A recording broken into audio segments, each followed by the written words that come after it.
Hello, you wonderful people, and welcome to another episode of Not Too Comic Book. This being a show where I talk about TV shows that are adaptations of comic books. For today's episode, I'm going to talk about Please Put Them on Takamine-san, Season 1, Episode 9. A lot of really interesting things went down in this episode, so let's break it down. Well, first and foremost, we're picking up with Ellie and Koshi finishing up cram school, and then Takane shows up being like, oh my god, I just happened to be walking this direction. Like, no you didn't. You showed up specifically because you wanted to keep an eye on them. Because, even though, you don't have to be too worried about Koshi, you're still putting up the front, I still might have to be worried about her. I don't want this hussy, this vixen stealing my man type of situation. But anyway, they go and get food because Ellie's like, yo, we should hang out together. And I love that she does specifically say, I remember when we used to all hang out and have fun and stuff like that. But then,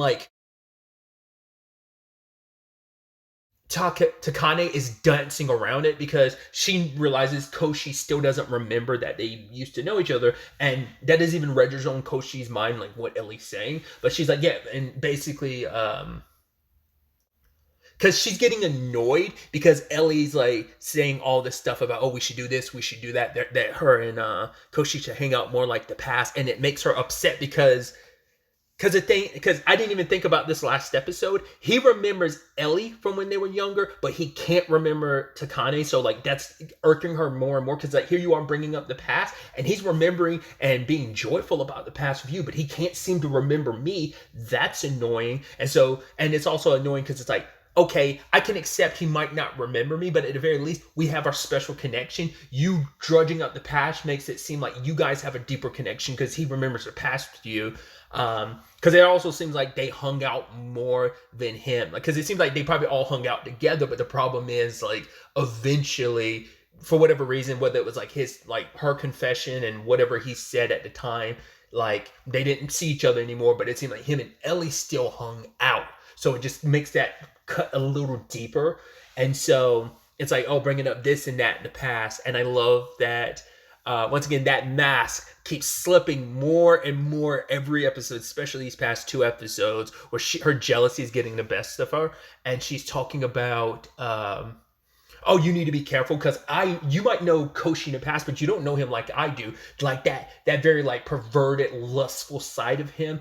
Oh my God, you should know that he basically had me cosplaying as a cat. And it's well, no, he didn't. You did. And then it's basically he, got on top of me or whatever when there was using the excuse that it was raining so he couldn't go home. It's well, no, that was you. And even he's no, but me, I forgot what the word she used specifically. And he's no, that was you. I mean, it's because of the lightning. And she's what about lightning? And stomps on his foot. But Ellie didn't understand what he was saying, the word. She was I don't understand the context of that. It's okay, good. She doesn't understand it, but she's getting more and more jealous and just being well, you don't really know him and stuff like that. And eventually Ellie clocks it, and then it's oh, I'm going to go talk to Takane on my own. Hey, oh my God, I'm super sorry. She's I didn't realize how much this was bothering you. She's you came to check on Koshi because you were worried that I was trying to steal him something. She's what? No, it's that. She's I'm so sorry. I'm the fact is, we are legitimately just friends. I don't look at Koshi that way. She's in fact, and then she goes, if anything, I'd be more into you than I would Koshi. I was oh. So I was yeah, you really don't have to worry about this. So, because I brought it up when she was introduced at the end of episode 7. I was is she going to end up being a potential love rival? It's no. She even says you don't have to worry about it. But prior to saying oh, I'd be more into you than Koshi, it's she's I'm with someone. So it's you don't even have to worry. And then when the girl walks out, because we're oh, and they walk away holding hands, and now Takane put it together oh, okay. And I was kind of jealous over nothing. Even later on, she's talking to Koshi, said, I was just wondering her about how a lecherous person was. She's jokingly enough, she's I was just, it was nothing serious. She's I think I kind of read her wrong type of situation. So it's yeah. But then I love we cut to her significant other squeezing her face, being oh, that girl just happens to be your type, isn't she? It's oh, you noticed that, right? I'm telling you, we're totally friends. So she's getting jealousy on both fronts, where it's well, first she had to deal with Takane's jealousy over Koshi, but now it's like, oh, I don't have to worry about that. But now she has to deal with her girlfriend's jealousy over, like, yo, that girl you're talking to, I know she's just your type. I guess because her girlfriend kind of gives off that same energy as well. So I would have never expected that. I would have never guessed that that's what that character, who that character is. Obviously, she's in the intro, but it's like if you look at the intro, she is right next to Ellie. I would have never pieced that together. I'm like, oh no, that's him setting up their love situation. But I also think it's super cute too because the Ellie eats there a lot because she's like, oh yeah, like when it comes to the fry situation, she always gives me extra portions of it. It's like, well, obvious. You kind of leave out the reason why she most likely gives you extra portions, which is super cute and adorable. But either way, so now that that's kind of settled, Takane goes like, hey, I got the rest of these water balloons from Ellie. Why don't we utilize it or whatever? And we can kind of turn it into a little bit of a competition. But Koshi's like, do you really want to do that? And she's like, what? You can play with Ellie, but you can't do it with me? Because he was like, yo, he kind of felt like, yo, I guess in his head, it's like, I thought you would probably not want to do that because it's very like childish and kind of a waste of time or something like that. But it's like, no, she wants to do it because you did it with Ellie. And it's like, okay, so whoever loses ends up having to basically do a single command from the winner. And so I love Koshi's like, I don't want to be dousing her in water. Okay, so let me just literally throw it as far away from her as possible. And then what does she do? She pirouettes into it. She's like, oh my God, you got me. I was like, wow, that's amazing how far you're willing to make it so that he kind of wins. But then she's like, oh, wow, you got my bra, like my shirt wet. Like, oh, you can see my bra. Was that your intention? But then like it makes Koshi think like, wait, the same thing happened with Ellie. But the thing is, Ellie wasn't wearing a bra. And then immediately Takane's like, what do you think about? Why are you so focused on something else? What's that all about? Like, is there something else like about like besides just seeing her bra? Did you see something else? So it's like, oh, she doesn't know that Ellie wasn't wearing a bra and there was more to that. It's like, even though you know you don't have to worry about her, the thing is, Koshi doesn't know that she's into girls, so you still have to worry about him staring at her and appreciating aspects about her. It's like, no. My aspects are the only thing you should be appreciating. And he's like, no, that's not the case. And then she immediately gets, I think he said something to annoy her, and she's like, you know what, screw it. She throws like 4 water balloons at him, like ending it instantly. She's like, I was actually going to tease you and make it a lot closer of a match, but the fact is I decided to end it all at once. I love it's like that samurai thing, like that swordsman thing of like, I struck you multiple times in an instant. I mean, it doesn't have to necessarily be swordsman, but like the way he's standing there too, like frozen after getting blasted. So now he has to do what she wants him to. So it's like, cool, you have to lick the sweat off of me now. And then he's immediately thinking of, wait, the same thing happened with Ellie in the ice cream lane. Is she recreating that or something like that? It's like, is she still getting hung up on that? And it's like, oh, wait, you can lick Ellie, but you can't lick me. It's like, no, this is different. He's like, I don't know if I should be licking your neck. And she's like, what? Look at my neck. There is no sweat. There's any sweaty parts. My armpits, my chest, my stomach, and my thighs. Pick a spot, you have to lick it or whatever. And he's just kind of nervous about it, but he's like, if I don't do it, she's gonna like go even harder into pain about this situation. So all right, I'll do it. So when the time comes, he does make his move. He thought like, okay, like her stomach's the safest spot, but then he's just like, Jesus Christ, this is not as like safe as I thought it would be. And it's just kind of like, this is actually still nerve-wracking. So we don't see it, but he does it. And when he does it, and she kind of like, before he does it, I guess what happens is like her reaction being like, oh my God, because she tries to be so bold, but even she kind of goes like, oh my God, it's still kind of like tenses her up. And she's like, well, good on you for doing what you did. But she's like, you don't get, so caught up in what was this all for? She's like, I just did it. So yada, yada, yada. She's like, but the good thing is this should erode that memory you have of Ellie. Oh, well, so sad. I guess you're stuck with the memory you made with me and not her. But Koshi was so overwhelmed by the thing that he couldn't appreciate the memory. So he kind of frizzled out from it. I was like, oh, poor guy. So the next part of the episode involves her taking him.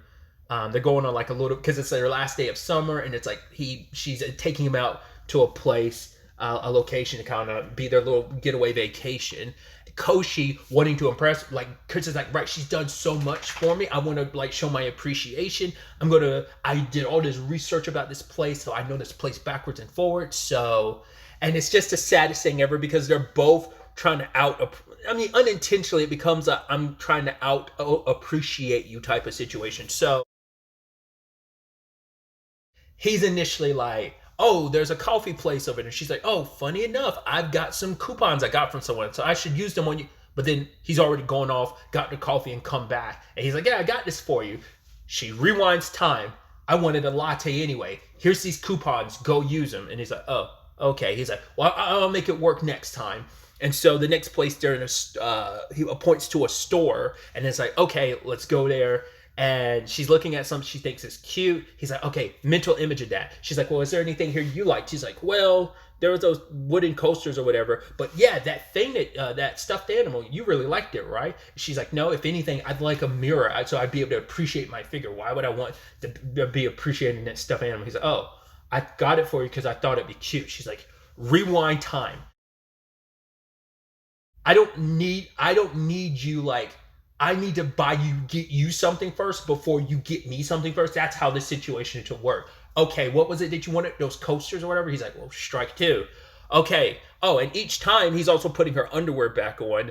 And it's interesting because even he's noticing, wait, why is she going over there in hiding to have me put her underwear on? She's like, that doesn't make any sense. She'd always put me in positions where I have to put her underwear on pretty public places where I could get caught out in the open. So I was like, oh, that's interesting. I wonder why she'd do that.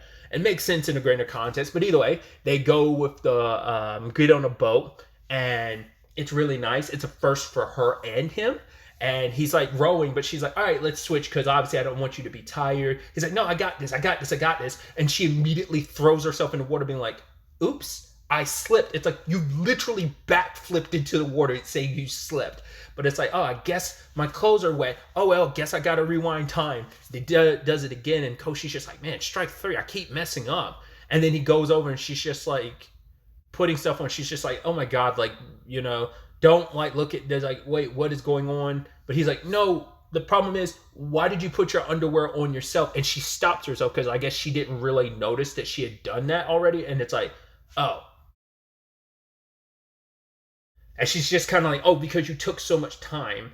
And then, Koshi's beating himself up. He's like, man, I'm really messing up today. But she reveals what this was all about. He's so busy trying to, like, do right by her because he wants to give back to her. He's trying to do right by her. But for her, she's upset because she's like, no, I wanted this to be a place where I could basically, like, treat you. But he's trying to, like, treat her before she can treat him. So it's kind of like you're ruining the moment because I'm trying to treat you first, but then here you are reversing me and treating me first. So now it kind of like it undoes what I'm trying to do. So that's why the entire time she's like, because if you notice, she never picks a spot herself initially. He says, hey, why don't we, she's like, where do we go next? And he makes a suggestion and she's like, okay. She never turned down any of his suggestions because she went to places she thought he wanted to go, and she was like, okay, we'll go there and I'll treat you.